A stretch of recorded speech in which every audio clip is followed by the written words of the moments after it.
வல்ல இறைவனின் பொற்பாதங்களை மனம் மொழி மெய்யால் போற்றி பணிகிறேன். அதிகாலை பிரார்த்தனை வகுப்பிலே கலந்து கொண்டு அனுதினமும், ஏன் இன்றைய தினமும் கடவுள் வாழ்த்திலிருந்து தொடங்கி மேருமந்திர பாடல் வரை சிறப்பாக நிகழ்வுகளை வழங்கி வரும் அனைத்து பங்களிப்பாளர்கள், பார்வையாளர்கள் மற்றும் நெறியாளர் தொடர் தொகுப்பாளர்கள் அனைவருக்கும் எனது பணிவான வணக்கத்தை தெரிவித்துக் கொள்கிறேன். வினை விதி ஊழ் பற்றி தொடர்ந்து சில வகுப்புகளாக கண்டு வருகிறோம். கொஞ்சம் போர் தான், எப்போ முடிக்க போறீங்க அப்படின்னு கூட கேட்க தொடங்கி இருப்பீர்கள். விதி வினையை நாம் வகுப்பில் வேண்டுமானால் விலக்கி வைக்கலாம், ஆனால் வாழ்க்கையிலே விளக்க முடியாது. வாழ்க்கை விதியை வகுக்கிறதா இல்லை விதி வாழ்க்கையை நடத்துகிறதா என்ற அளவில் பின்னி பிணைந்து நம்முடன் இணைந்தே வந்து கொண்டிருக்கிறது என்றுதான் பல ஞானியர்களும் தெரிவித்துக் கொண்டிருக்கிறார்கள். இது பாரத தேசத்திலே மிகவும் வலுவான ஒரு கொள்கையாக நமக்கு வகுத்து கொடுக்கப்பட்டிருக்கிறது என்றுதான் நாம் தெரிந்து கொள்ள வேண்டும். அதனால பல வழியிலே அது வேற ரூபத்தில் நமக்கு கோட்பாடாக வழங்கி கொண்டுதான் இருப்பார்கள் இந்த வகுப்பு வரை அப்படின்னு தான் நாம் தெரிந்து கொள்ள வேண்டும். இதை பற்றி சொல்லாத ஒரு இந்த மாதிரி ஆன்மீக தடங்கள் ஊடகங்கள் எதுவுமே இருக்காது. வேணா தலைப்பு வேறையா இருக்கலாம், அவ்வளோதான் ஒழிய இந்த வினை தடுப்பு தான். இப்போ இதற்கு முன் வழங்கிய பாக்கியலட்சுமி அவர்கள் கூட அதை தான் கூறினார்கள் என்று தான் நினைக்கிறேன். அதனால் இது இல்லாமல் இருக்காது. இதை கோர்வையாக ஒரு தலைப்பின் அடிப்படையிலே நான் வழங்குகிறேன். அது அவ்வளோதான். முழு உலகமும் சுதந்திரமாக இருக்கத்தான் இயங்குகிறது. இருப்பினும் ஒவ்வொரு உயிரினமும் தன்னை பிணைத்திருக்கும் சங்கிலிகளை காதலிக்கிறது அப்படின்னு தான். இது ஒரு முரண்பாடு, நமது இயல்பின் முதல் முரண்பாடு, அதுவும் பிரிக்க முடியாத முடிச்சு அப்படின்னு தான் பகவான் நமக்கு எடுத்துரைக்கிறார். எல்லாரும் சுதந்திரமா இருக்கணும்னு தான் நினைக்கிறோம். ஆனால் நாம் மேலே மேலே ஒரு தலையை ஒரு சங்கிலியால் பிணைத்து கொண்டே வருகிறோம் அப்படின்னு தான் சொல்லுகிறார். அதுதான் வினை கொள்கையின் அடிப்படை. இதுபோல குழந்தை பெற்றுக்கொள்வது என்பது ஒரு விஷயம், தாயாக இருப்பது என்பது முற்றிலும் வேறான விஷயம். எந்த பெண் வேண்டுமானாலும் பிறப்பளிக்கலாம், அது வெறும் சாதாரண விஷயம். ஆனால் தாயாயிருப்பது ஒரு கலை, அதற்கு நிறைய புரிந்து கொள்ள வேண்டும். இந்த புரிதல் போன்று நாம் யார், என்னுடைய ரோல் என்ன இந்த பூ உலகிலே போன்ற இலக்கணத்தை, இயல்பை புரிந்து கொள்ளத்தான் வினை கொள்கை நமக்கு வழங்கப்பட்டிருக்கிறது என்பதை நாம் புரிந்து கொள்ள வேண்டும். பல வினை விதி ஊழ் பற்றி பல ஞானியர்கள் கூறி சென்றுள்ளார்கள். அது என்ன தனித்தனியாக கூறியிருக்காங்கன்னா எல்லாம் ஒண்ணுதான். விதி அப்படிங்கிறது வினையும் விதியும் சேர்ந்ததுன்னா ஊழ் வினை அப்படின்னு தமிழ்ல சொல்றோம், வேற ஒன்றும் கிடையாது. அவர்களது வாழ்க்கை எப்படி இருந்ததோ அதன் அடிப்படையில் அவர்களது காட்சி பிரமாணத்தில் அளந்தவற்றை நமக்கு கொள்கை மற்றும் கோட்பாடுகளாக வழங்கி சென்றுள்ளார்கள் அப்படின்னு தான் சொல்லணும். கொள்கை பெரும்பாலும் எல்லா வினை கொள்கையில பார்த்தீங்கன்னாலும் அங்கே ப்ரிவேலிங்காக என்ன சட்டத்திட்டங்கள் இருக்கின்றனவோ, தனி மனித விதியோ நீதியோ இல்லை சமூக நீதியோ, இது எல்லாமே அந்த அங்கே இருக்கக்கூடிய அளவிலே அந்த வினை கொள்கைக்குள் கண்டிப்பாக இருக்கும். கோட்பாடுகள் ஒவ்வொரு இடத்துக்கு, ஒவ்வொரு பிரதேசத்துக்கும், ஒவ்வொரு மாநிலத்திற்குமே சற்று மாறுபடத்தான் செய்யும். அதனால வாழ்க்கை முறையை வைத்து நாம் வினை கொள்கை அங்கு வேறு இங்கு வேறு என்று நாம் எடை போடுவது மிக மிக தவறு. இடத்துக்கு இடம் மாறுபடும். ஞானியர்கள் அங்கங்க என்ன வாழ்வியல் இருக்கின்றார்களோ அதற்கு தகுந்த வாழ்வியலை வகுத்து நமக்கு கோட்பாடுகளாக அளித்திருப்பார்கள். இப்போ நம்ம அடிப்படை கொள்கை ஒன்றாக இருக்கும், அதாவது தத்துவம் ஒன்றாக இருக்கும், அங்கு உள்ள சூத்திரம் வேறவாக இருக்கும், அவ்வளவுதான். இதுல ரெண்டுமே நாம பிணைத்து தான் அந்தந்த பிரதேசத்திலே நாம் அதை வழங்கி வருகிறோம். ஒவ்வொரு இடத்துக்கு இடம் இது மாறுபட தான் செய்யும். அதனால வினைங்கிறது இல்லையோ அப்படின்னு நம்ம நினைக்க வேண்டியதில்லை. வினை கொள்கை எல்லா இடத்திலுமே கிட்டத்தட்ட பொதுவாகத்தான் இருக்கும். நம்ம ஆழ்ந்து சிந்திக்க வேண்டும்.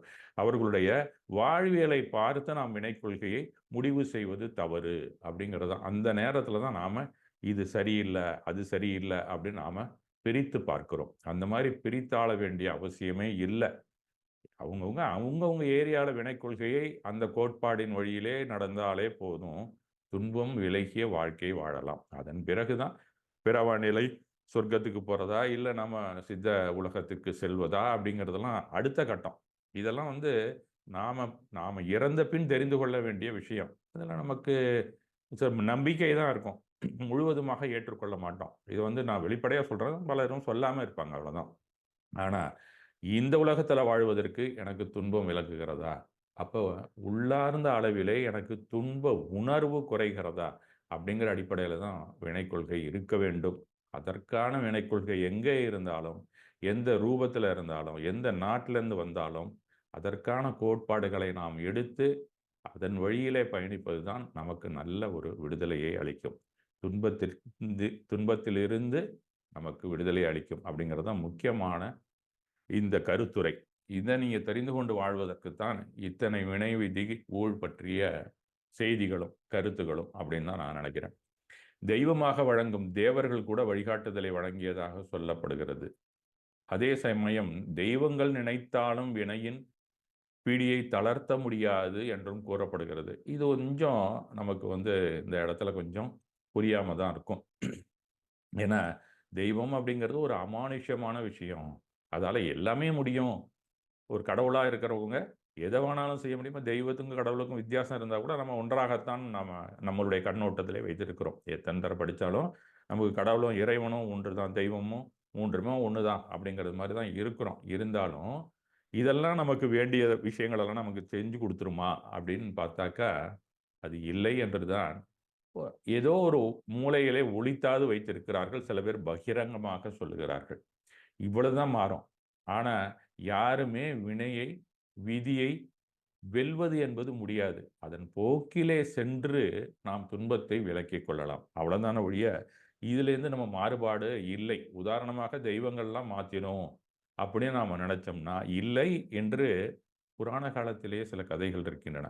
உதாரணமாக ஒரு ஒரு வேடிக்கையான ஒரு கதை என்று எடுத்துக்கொள்ளுங்களேன். அது உண்மை என்றுதான் அவர்கள் கூறி தங்களுடைய பக்தர்களிடம் தெரிவித்து வருகிறார்கள் என்பதையும் நீங்கள் தெரிந்து கொள்ள வேண்டும். இப்ப இந்திரலோகத்திலே இந்திரன் இருக்கிறான். அவருடைய இந்திராணி அவங்களோட குடுத்தனம் பண்ணிட்டு இருக்காங்க. அது எல்லாருக்குமே தெரிந்த விஷயம்தான். அந்த பிரதேசத்துல அவங்க இருக்கிறாங்க. அபோர்ட்ஸ்ன்னு சொல்லுவாரு. மகாவீரர் எடுத்துக்கிட்டீங்கன்னா அதெல்லாம் ஒரு அபோர்டு. இப்போ இங்கே இருக்கிறதெல்லாம் ஒரு ஹாபிட்டாட். ஒவ்வொரு இடமும் வாழ்விடங்கள் இருக்கின்றன. அந்த சொர்க்கத்தில் இருக்கக்கூடிய வாழ்விடங்களில் இருக்கக்கூடிய ஒரு அரசனின் மனைவி இந்திராணி அப்படி வச்சுக்கலாம் நம்ம. அவங்க ஒரு கிளியை மிகவும் பிரியமாக வளர்த்து வந்தார். ஒரு நாள் அந்த கிளிக்கு நோய் வந்து விட்டது. அதை பரிசோதிக்க அங்கு உள்ள மருத்துவர் வந்தார்.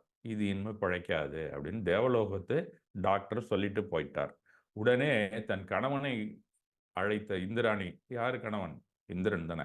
அந்த கிளியை எப்படியாவது காப்பாற்றுங்கள். கிளி இறந்து விட்டால் நானும் இறந்து விடுவேன். இங்க நம்ம பூ உலகில் அதில் என்ன நடக்குதோ அதான் அங்கேயும் நடக்கிறது. அப்ப எழுதினால நம்மால் தான் தெரிஞ்சுக்கலாம்.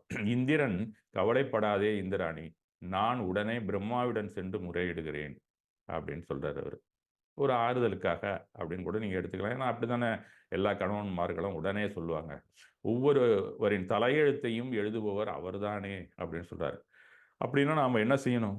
நாம அவர்கிட்ட போய் பேசலாமே அப்படின்னு அவங்க உடனே அந்த கோணத்துல அவரை பிடிச்சி கட்டி இழுக்க ஆரம்பிச்சிடுறாங்க. வேற வழி இல்லாம 2 பேருமே பிரம்மாவிடம் சென்று விஷயத்தை கூறினார்கள். விஷயத்தை கேட்ட பிரம்மா என்ன பண்ணாரு? இந்திரா, படைப்பது மட்டுமே என் வேலை.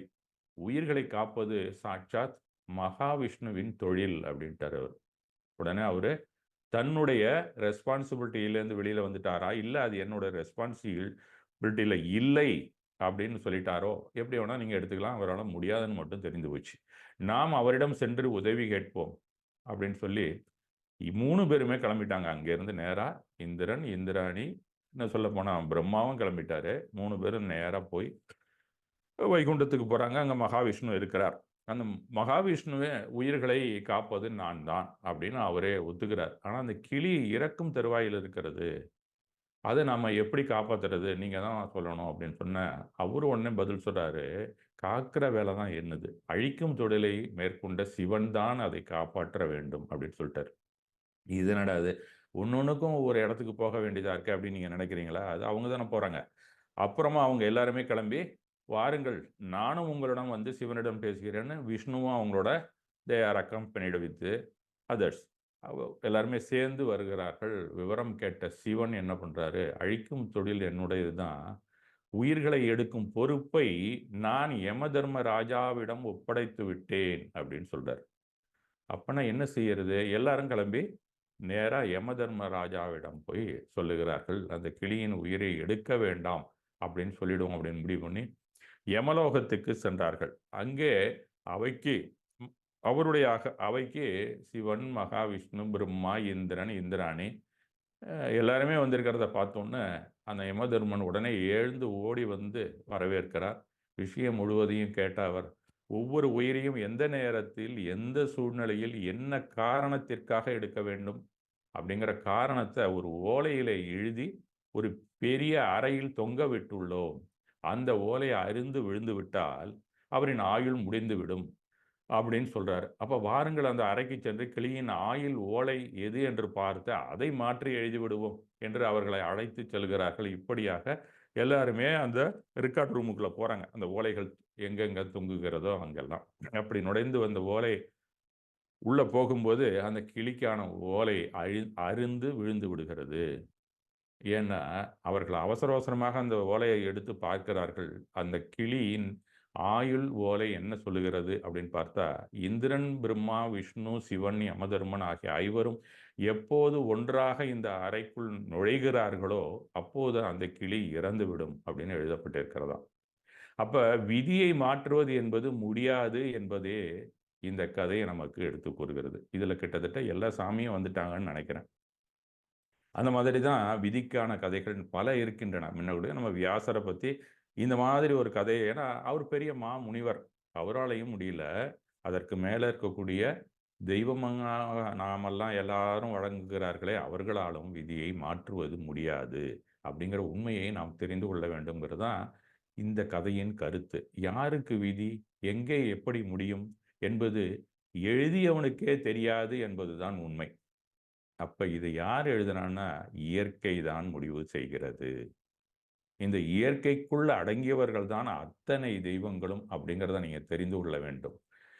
ஏன் அப்படியெல்லாம் ஒரு தெய்வமா இருக்கும், அதெல்லாம் நம்ம வணங்கணுமா அப்படின்னு சொன்னா அது அவங்கவுங்க இஷ்டம். ஏன்னு சொன்னா ஜென்ரலா யாரோ ஒரு ஞானி நமக்கு பல தத்துவங்களை வழங்குகிறார்கள். அவர்களை அந்த ஞானி எப்பயுமே ஒரு மனித ரூபத்தில் இருப்பவர்கள் தான் ஞானியாக இருப்பாங்க. முழுதுணர் ஞானியோ இல்லை வேறு முற்றும் துணர்ந்த ஒரு ஞானியோ நீங்கள் எடுத்துட்டீங்கன்னா அவர்களை நாம் வணங்குவோம் உயிரோடு இருக்கும்போது. இல்லைன்னா அவருக்கான உருவத்தை ஒரு ஓவியமாகவோ ஒரு உருவம் உள்ள ஒரு கற்சிலையாகவோ வழங்கும் வழக்கம் தான் மிக மிக சரியாக இருக்கும். அப்படி இல்லாமல் சில விஷயங்கள்லாம் சொன்னா புரியாது எல்லாருக்கும்னு தத்துவமாக எடுத்து கூறியிருப்பது பலருக்கும் எடுத்து எடுத்து சொல்லி பார்ப்பாங்க. புரியல இந்த தத்துவங்கள்னா அந்த தத்துவத்திற்கு ஒரு உருவத்தை கொடுத்து விடுவார்கள்.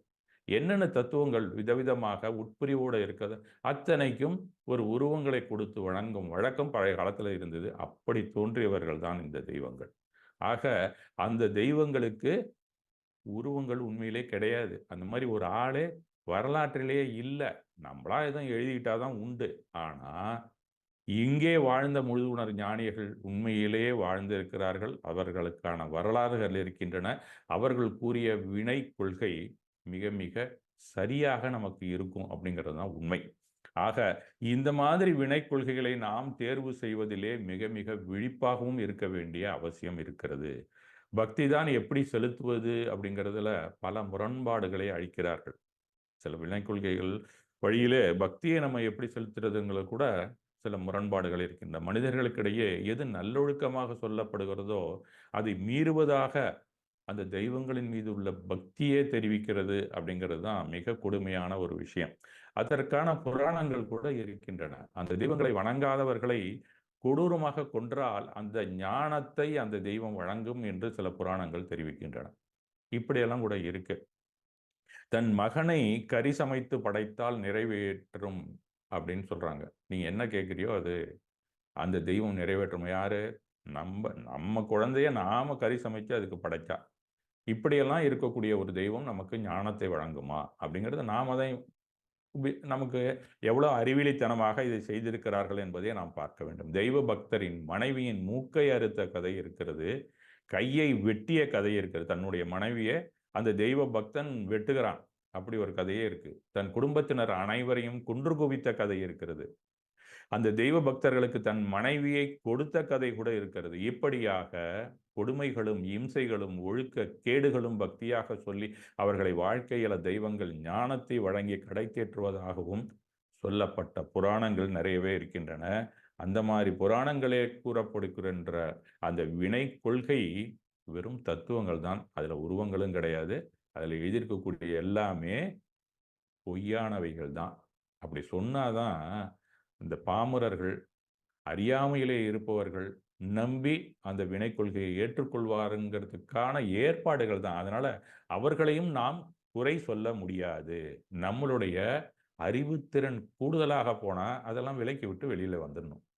அவ்வளவுதான். அதை குறை சொல்லிட்டு நம்ம அங்கேயே உட்கார்ந்து இருக்கிறதுல எந்த அர்த்தமும் இல்லை. அங்க கூறிய வினை கொள்கையும் நன்றாக தெளிவாகத்தான் அவர்கள் கூறியிருக்கிறார்கள். ஆனா அதற்கு முன்னே அந்த பக்தி மார்க்கத்திலேயே வீழ்ந்து அந்த குளத்திலிருந்து நாம் எந்திரிக்காமையே அதிலே மூழ்கி போய் விடுகிறோம் என்பதுதான் உண்மை. இதையெல்லாம் பார்க்கும்போது இதை எப்படி அவர்கள் வினைகளை வெல்லும் வழியாக தெரிவித்தார்கள் என்பதுதான் புரியாத புரிதராக உள்ளது. வினை கொள்கை என்னவோ வேறு பாதையை அளிப்பதாக இருந்தாலும் இந்த பக்தி முரண்பாடு எங்கிருந்து புகுத்தப்பட்டது என்ற ஆராய்ச்சியில் அதை விடுக்க வேண்டிய கட்டாயம் ஏற்படுகிறது. இது இடையில் வந்த செருகல்களாகவே இருக்கலாம் என்பதுதான் உண்மை. இத்தனை ஆராய்ச்சிக்கு பின் ஏற்று நடக்க துணியும் போது நமது காலம் கடந்து போயிருக்கும் என்பதும் நிச்சயம்தானே. மீண்டும் அதே பக்தி குளத்தில் குதித்திருப்போம் அப்படின்னு கடைசியில மறுபடியும் அதே பக்தி மார்க்கத்தில் விழுந்து பலரும் இறந்து விடுகிறார்கள் என்பதுதான் உண்மை. அதனால ஆரம்பத்திலே தெளிவுடன் நாம இந்த வினை கொள்கையை, எந்த வினை கொள்கையை ஏற்றுக்கொண்டாலும் எது கோட்பாடு நம் வாழ்க்கைக்கு பொருந்தும் அப்படிங்கிற கோட்பாடுகளை எடுத்துக்கொள்வது தான் விவேக ஞானம் நமக்கு இருக்கிறது. இந்த ஞானம்தான் நமக்கு படிநிலையாக உச்ச நிலைக்கு கொண்டு செல்லும். அதுதான் முழுதுணர் ஞானத்தை நமக்கு வளர்க்கும் அப்படிங்கிற உண்மையையும் நாம் தெரிந்து கொண்டு அந்த வினை கொள்கையில் உள்ள கோட்பாடுகளை ஏற்று வாழ்வோம் அப்படிங்கிறது தான் நான் சொல்லக்கூடிய அந்த வினை விதிக்கான கருத்து, உங்களுக்கான உபதேசம் என்று எடுத்துக்கொள்ளலாம்.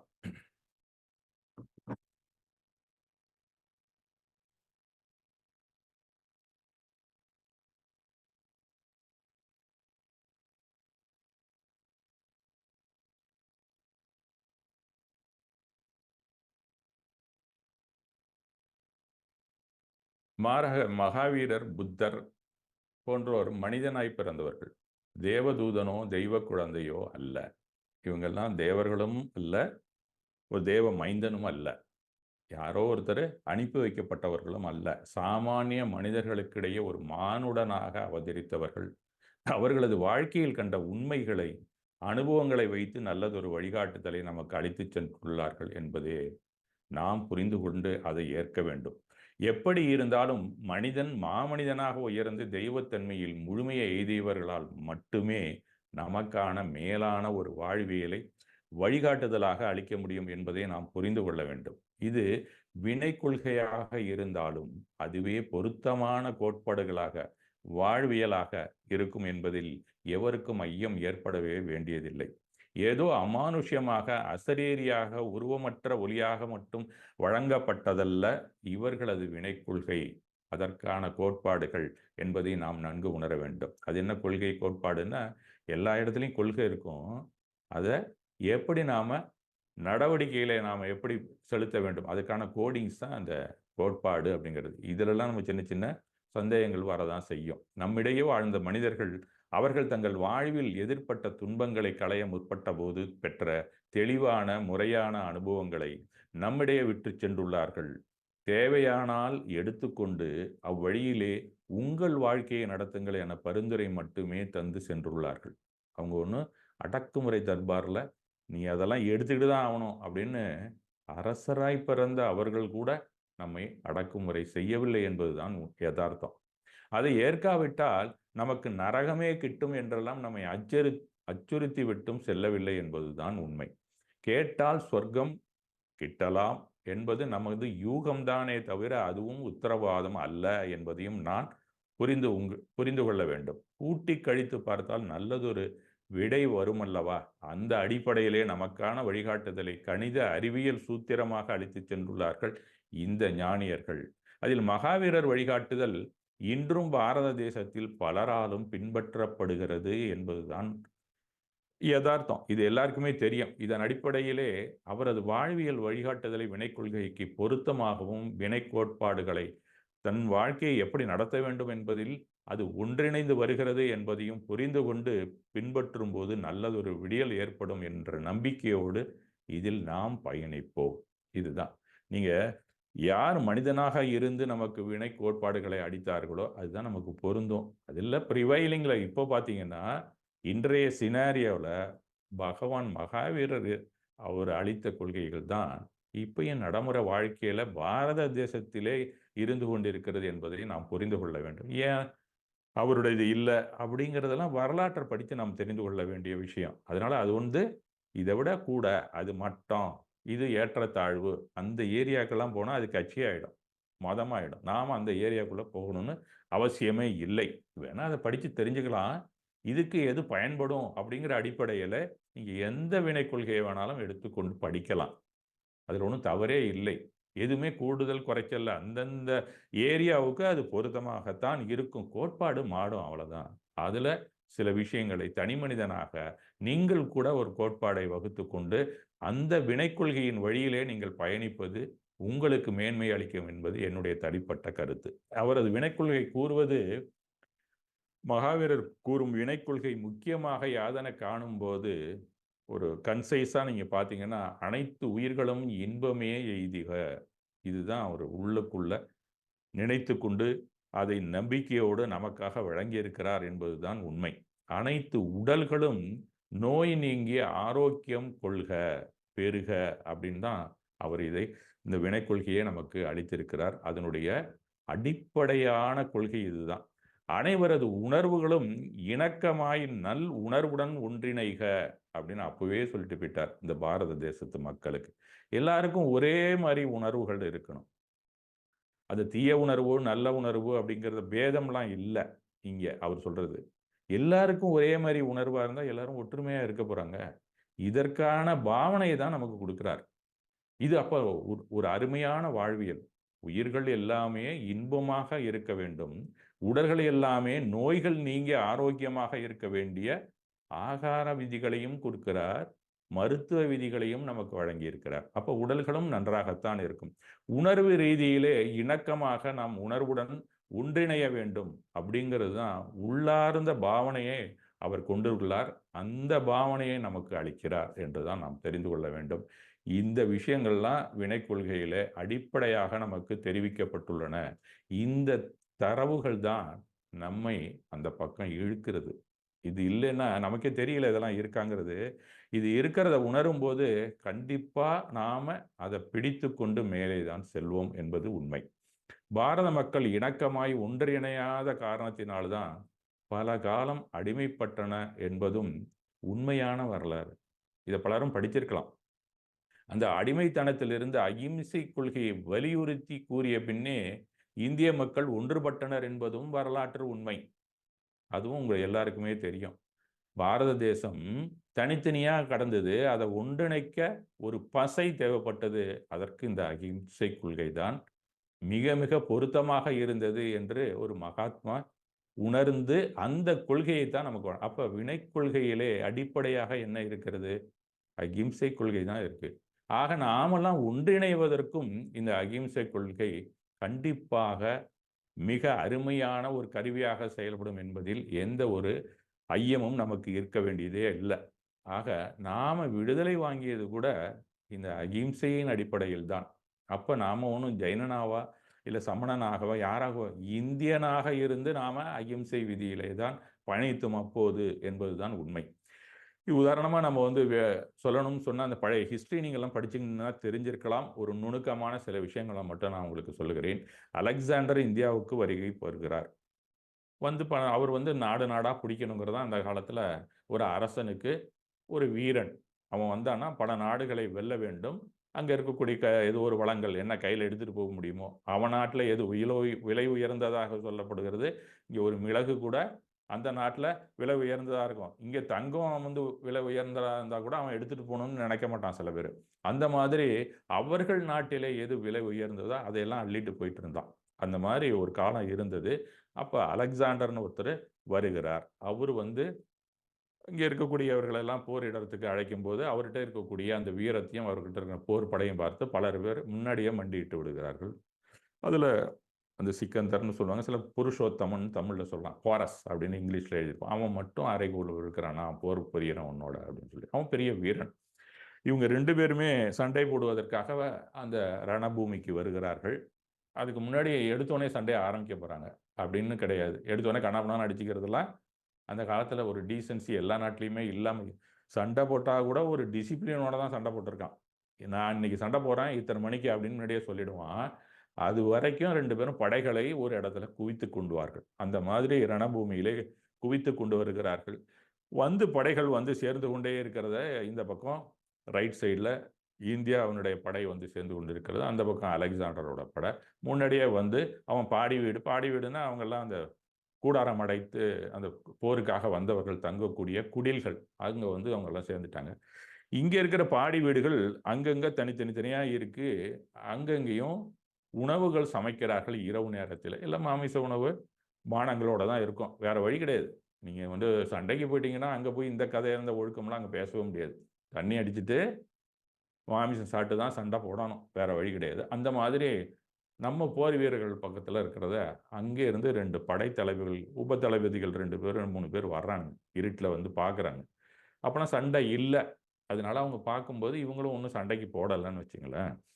எல்லாத்தையும் பார்த்துட்டு போய் அலெக்சாண்டர்கிட்ட சொல்கிறான், இது மாதிரி அவங்க பெரும் படை வந்திருக்கிறது. இன்னும் சொல்லப்போனால் அவங்களுக்கு இந்த யானை சிங்கம்ங்கிறதெல்லாம் அவனுடைய அகராதியிலே கிடையாது. இங்கே யானை படையை பார்த்தே பயப்படுறான். யானைகளை ஒரு மனிதன் அடக்கி அவனுக்கு வேண்டியபடி அது சேவை செய்ய வைப்பதெல்லாம் பார்த்தா ஆச்சரியமாக இருக்குது அந்த அலெக்சாண்டர் படையில் இருக்கிறவங்களுக்கெல்லாம். அவனா இது என்னடா எப்படிடா நம்ம இந்த யானையெல்லாம் சமாளிக்க போகிறோம் அப்படின்னு பயந்து கொண்டு இருக்கிறார்கள். அப்போது அலெக்சாண்டரும் முக்கியமான அந்த மந்திர ஆலோசனை செய்யக்கூடிய மந்திரிகளும் உட்கார்ந்துருக்க இடத்துல இந்த சேனாதிபதிகள் என்னென்ன செய்திகள் கொண்டு போனாங்களோ அந்த ஒற்றர்கள்லாம் எடுத்து சொல்கிறாங்க. என்ன பார்த்தீங்கன்னு சொன்னால் அதில் முக்கியமான ஒரு செய்தியை மட்டும் அவர்களை எடுத்துக்கொள்கிறார்கள். என்னென்னா, அங்கங்கே அடுப்பு எரிஞ்சிக்கிட்டு இருக்கு, விதவிதமான கறிசோறு தயார் பண்ணிக்கிட்டு இருக்காங்க அப்படிங்கிற செய்தியை எடுத்துக்கிட்டோன்னே அங்கே இருக்கிற அமைச்சர்கள் இந்த அலெக்சாண்டர் எல்லாருமே சிரிக்கிறாங்க. கண்டிப்பாக நாம் ஜெயிச்சிடலாம் அப்படின்னு. ஏன்னா பல மடங்கு அதிகமான படைகள் இருந்தாலும் அவர்கள் ஒன்றிணைந்து போருக்கு கொண்டிருக்கிறார்கள். வெவ்வேறு விதமான அபிப்பிராயங்களோட வாழக்கூடியவர்கள், வெவ்வேறு விதமான உணவு வகைகளே இருக்கக்கூடியவர்கள், எல்லாம் ஒருமித்த கருத்தோடு இருக்க மாட்டான். ஏதோ கூலிப்படை மாதிரி வந்திருக்கான் எல்லாரும் அப்படிங்கிற உண்மையை தெரிந்து கொண்டார்கள். இவர்கள் எல்லாமே ஓரணியில் இருப்பவர்கள். பல அணிகள் சேர்ந்து கூட்டணியாக போருக்கு வந்திருக்கிறார்கள் என்ற உண்மையை புரிந்து கொண்டு அவன் வென்று விடுகிறான் அப்படிங்கிறது தான் அவருக்கான அந்த காலத்தில் அந்த போர் தந்திரத்திலே அவர்கள் கையாண்டார்கள். இந்த பாவனை தான் அவங்களை ஜெயிக்க வச்சுது அப்படிங்கிற உண்மையையும் தெரிவிக்கிறார்கள். அப்போ அந்த காலத்திலிருந்தே பாரத தேசத்தில் ஒற்றுமையின்மை அப்படிங்கிறது இருந்திருக்கிறது என்பதுதான் புரிந்து கொள்ள வேண்டும். அந்த ஒற்றுமையின்மையை புரிந்து கொண்டு தான் வெளிநாட்டிலேருந்து வந்து நம்மளே அடிமைப்படுத்தி இருக்கிறார்கள், நம்மை சுரண்டி சென்றிருக்கிறார்கள் என்பதுதான் உண்மை. அந்த மாதிரி வந்ததில் டச்சுக்காரன் வர்றான், பிரெஞ்சுக்காரன் வர்றான், யூகேக்காரன் வந்தான். யூகேக்காரன் இங்கே வியாபாரத்துக்கு வந்து நம்மள்கிட்ட இருக்கக்கூடிய ஒற்றுமையின்மையை பார்த்து நிரந்தரமாக தங்கி வியாபாரம் மட்டும் இல்லை இவங்களை அடிமையாகவும் ஆக்கலாம் அப்படிங்கிறத அலெக்சாண்டர் காலத்திலேருந்தே வந்து வரலாற்றை படித்து நேரடியாக ஆய்வு செய்தவன் முடிவு செய்கிறான். அப்போ 1759 பிளாசி சண்டை வருகிறது. அப்போ ஆட்சியை கைப்பற்றுகிறார்கள் யூகேக்காரன், பிரிட்டிஷ்காரன். அதுலேருந்து 190 ஆண்டுகள், கிட்டத்தட்ட 200 ஆண்டுகள் நம்மை அடிமைப்படுத்தி 1947 தான் பிரிட்டிஷ் ஆட்சி நம்மை விட்டு விலகியது. அப்படிங்கிறதுக்கு காரணம் என்ன அப்படின்னு அவங்களுடைய நூல்களை நீங்கள் படிக்கணும். நாம் விடுதலை போராட்டத்தில் நாம் எப்படி வென்றோங்கிறத மட்டும் படித்தா தெரிஞ்சு கொள்ள முடியாது. எப்படி நாங்கள் இந்தியாவை பிடித்தோம் அப்படிங்கிறதுக்கான காரணங்களை, வரலாறுகள், பிரிட்டிஷ்காரனுடைய ஹிஸ்டரியை நீங்கள் படித்தீங்கன்னா அதில் குறிப்பிடுகிறார்கள். 30 கோடி பேர்கள் இந்தியாவில் இருந்தார்கள், ஆனால் 30 கோடியாக இருந்தார்கள் அப்படின்னு எழுதிட்டான் அவர் தான். ஆனால் பிரிட்டிஷ்காரங்க இங்கே வந்தது 80,000 பேர்களே. அவர்கள் 80,000 பேர்களும் ஒருவராகத்தான் இங்கே இருந்தார்கள் அப்படின்னு ஒரே வார்த்தையில் எழுதியிருந்தான், செய்யுள் மாதிரி. ஆக நாம் எப்பயுமே 30 கோடி என்ன 130 கோடி இருந்தாலும் 130 கோடியாக தான் இருந்து கொண்டு இருக்கிறோம். வெளியிலேருந்து வர்றவன் ஒருத்தனாக தான் இருக்கிறான் அத்தனை பேர் இருந்தாலும். அப்படின்னா என்ன? உணர்வளவிலே நாம் ஒன்றுபடவில்லை. உணர்வளவிலே நாம் ஒன்றுபட என்றைக்கு துவங்குகிறோமோ அன்றுதான் நாம் ஒற்றுமையாக வாழ்வதாக, இணக்கமாக வாழ்வதாக, சார்பு நிலையை புரிந்து கொண்டு வாழ்வதாக நாம் மாறியிருப்போம் என்பதுதான் உண்மை. டெம்பரரியா நாம 1947க்கு முன்னாடி உணர்வளவிலே ஒன்றிணைந்திருக்கிறோம். அதற்கு காரணம் அகிம்சை கொள்கை தாங்க. அந்த அகிம்சை கொள்கையை மறுபடியும் விட்டுட்டோம் எல்லாரும். அதனால மறுபடியும் இல்லை. இன்னும் சொல்ல போனா தமிழ் சமணர்கள்ட்டே இல்லை அகிம்சை உணர்வு. நாம எல்லாமே 25,000 பேரும் 25,000 பேரா இருக்கிறோம். நாம எல்லாம் எப்போ ஓரணிக்கு வர்றோமோ அப்பதான் அந்த மைனாரிட்டிலேருந்து மெஜாரிட்டிக்கே வர முடியும். அதர்வைஸ் இதே கோட்பாடு தான் இன்றும் ஓடிக்கொண்டிருக்கிறது. நாம் அகிம்சை கொள்கையை முழுமையாக ஏற்றுக்கொள்ளவில்லை. ஏற்றுக்கொண்டால் உணர்வளவிலே நாம் எல்லாரும் ஒன்றுபடுவோம் என்பதை நாம் புரிந்து கொள்ள வேண்டும். இதைத்தான் மகாவீரர் நமக்கு வழங்கினார். அதை குரு ராஜச்சந்திரா மகாத்மா காந்திக்கு அப்பப்போது கடிதத்தின் மூலமாக தெரிவித்து அவரை நம்பிக்கை கொள்ள செய்தார் என்பதுதான் நாம் விடுதலை அடைந்ததற்கான முக்கியமான காரணி என்பதை நாம் புரிந்து கொள்ள வேண்டும். ஆக 25,000 பேரும் நாம் என்றைக்கு ஒன்றிணைகளோ அப்போதான் நம்ம அகிம்சை தர்மத்தை நாம் கடைபிடிக்கிறோம் என்றே அர்த்தம். எத்தனை நீங்கள் ஜூம் கிளாஸ் நடத்தினாலும் நாம் தனித்தனியாக இருக்கிறதுனால பல அணிகளாகத்தான் நம்ம இருப்போம். நம்மளை ஈஸியாக 4 மாட்டையும் தனித்தனியாக அடித்து திங்கிற சிங்கம் போல தான் நம்ம இருப்போம் அப்படிங்கிறது தான் உண்மை. ஆக மகாவீரர் வழங்கிய அகிம்சை கொள்கை நம்மை ஒன்றிணைக்க, உணர்வழிவிலே ஒன்றிணைக்க பயன்படும் அந்த கொள்கையை நாம் ஏற்றுக்கொள்ள வேண்டும் என்று கூறி, மகாவீரர் எப்படி வாழ்ந்தார், அவர் அரசகுமாரனாக இருந்தார், ஒவ்வொரு காலகட்டத்திலும் எப்படி இருந்தாருங்கிறத அவருடைய சரித்திரத்தை படித்தாலே நம்ம தெரிந்து கொள்ளலாம். ஏன் அகிம்சை கொள்கைக்கு அவர் வந்தார் அப்படிங்கிற ஒரு ஆராய்ச்சியும் செய்தால் கூட நமக்கு பிற்காலத்தில் மிகவும் பயன்பாடாக இருக்கும். முடிந்தால் அடுத்த வாரம் நாம் அதை பற்றி பேசலாம். மிக்க நன்றி.